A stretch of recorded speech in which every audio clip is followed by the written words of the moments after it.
It was a dark, cold night. A man named Blight sat at his desk recovering from a fight he had after work. He should have chose flight. Now he's bleeding from his mouth and has a black eye. And ironically, all he can see from his right eye is white. He drinks his coffee, spilling it on his lap, causing him to throw a fit and scream in fright. He slams his fist on the table and stands up, hitting his head on the overhead light.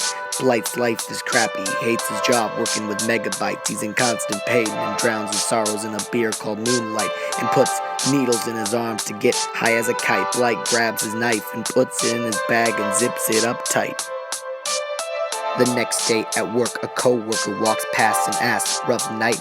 Blight just looks up and stares as to say, "Yes, I do bite." As the guy who jumps him walks to his car, Blight walks out from behind the dumpster and stabs the suburbanite. He coughs up blood in Blight's face and grips his shirt as he dies, asking, "Why?" His only response being, "It's what's right." Blight drives home calling his wife as he looks back at the body in the backseat in a bag that's airtight. The phone is immediately hung up and he screams, throwing the cell out the window, only wanting him and his wife to reunite. But I guess that bitch has better things to do, don't she? Blight slams his foot on the gas, takes a right and soars into the river below after doing a flip into flight.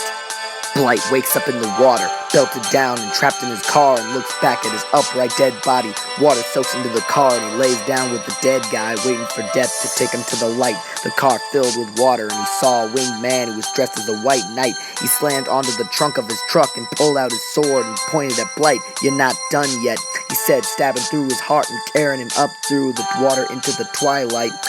That's when he woke up, looked around and realized he had survived and escaped. Looking up into the skylight, he's taken to a hospital. The doctor looks him over and says that despite what you've been through, you're still alive somehow. You should be dead from the water and trauma, and I'll just say it outright, the giant piece of metal stuck in your windpipe, you've been given a second chance at life.